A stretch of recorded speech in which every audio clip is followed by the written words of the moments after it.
Hey, it's Ethan here at eTrailer. Today we're going to be taking a look at and showing you how to install these Pewag Servo self-tensioning snow tire chains on our 2022 Chrysler Pacifica. These are going to be on tire size 235/60R18. Make sure you check the fit guide at eTrailer, type in your year, make, model, and you'll get the right chains for your tire size as long as you put that value in as well. Also, we have these on the front axle as per the owner's manual.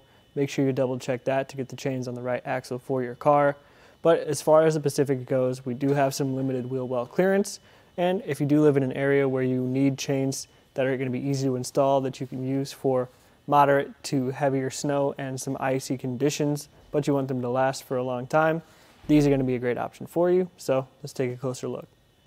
The chains are a diamond pattern, which means they go at an angle across and intersect here in the middle. Gives you more coverage on your tire. It really helps out with turning. Not as great with starting and stopping as a ladder pattern chain, but you're going to feel these less than you would with those. Also, we do have these square links here. They're going to be very useful in biting into that ice and snow, but they still do have a low profile, and these chains do still meet that Class S compatibility standard, which is what allows us to get these chains on in this limited wheel well. They are made of a titanium alloy construction, so they're going to be durable and they're going to be lasting longer versus low carbon steel chains in areas like corrosion, rust, and weather resistance.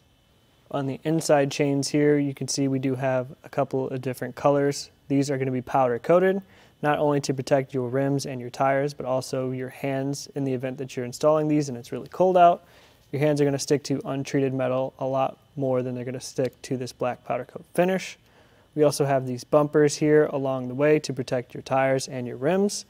And we do have this self-tensioning mechanism, which is sort of the star of the show. It's going to keep applying tension to your tire chains as you drive. So as you bump along and things shift, this is going to constantly be pulling and tightening those chains up. The chains do come two to a set and this hard protective outer shell. It's really nice. It keeps things really compact. You have these latches to seal it up. Inside you have your instructions. You have a couple of extra pieces in case things break. You have an extra bumper in there as well. And you can see we have this platform that works to separate each set of chains. So inside there's our secondary pair. So overall, if you get these chains, you don't have to upgrade. You don't have to get anything bigger or more protective to keep them in. This is going to protect your chains, keep them condensed and secure at the same time. But the real thing about these chains is just how quick and easy they are to install. You don't have to get under and around. We have really limited clearance under the backside and around our tire here as well. So the fact that we don't need to make those connections behind and underneath is really nice. We do still recommend trying it out in your garage before you get stranded on the side of the road trying to figure it out, but we'll walk you through that install process now. To install these chains, we have a couple steps that we're going to want to get out of the way before we get into it. The first just being laying the chains out flat. We want to make sure that nothing is caught up or twisted. There's a lot of hooks and longer cables here, so we want to make sure that they're all out. We want to make sure that we have this gap here in the center. That's where our tire is going to go. We want to make sure the chains are facing the right way and also that we have the self-tensioning mechanism in the open position. So all we need to do is rotate this just like that. And now we can take a closer look and make sure the chains are facing the right way.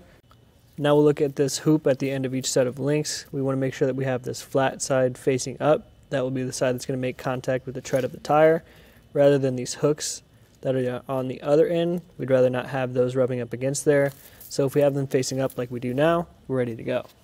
From here, we'll feed 1/2 of the chains around the back side of our tire. Just making sure that we keep that gap what we set up for our tire in the center there and pull everything through. Now is a great time for things to get stuck back behind there, so just try to make sure that we have everything out that we're going to need to make those connections. We'll start with this first one by grabbing one of each side here, and we'll go up and around the tire, and then we'll feed this hook into this plate. Try to bring that out so you can take a closer look. Just feed the hook into this plate like this.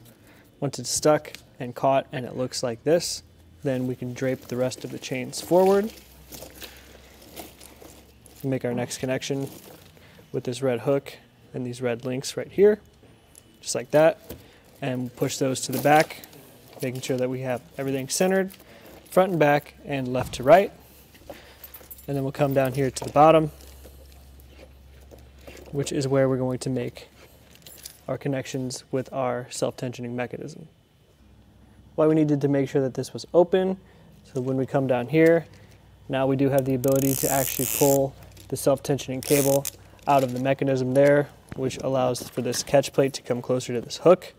So once we have the tension free enough to fit that hook into that catch plate, we will switch this back into the dry position and it tensions itself right up.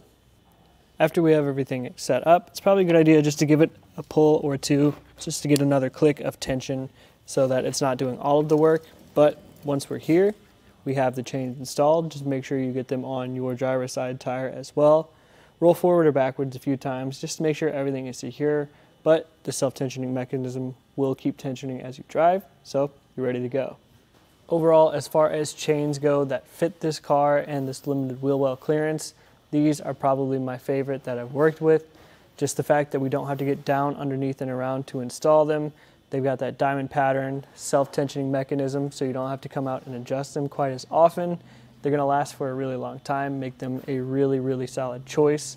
I would say, as far as it goes, this would be my choice. This again was just a quick look at the Pewag Servo diamond pattern self-tensioning snow tire chains and how they fit on our 2022 Chrysler Pacifica.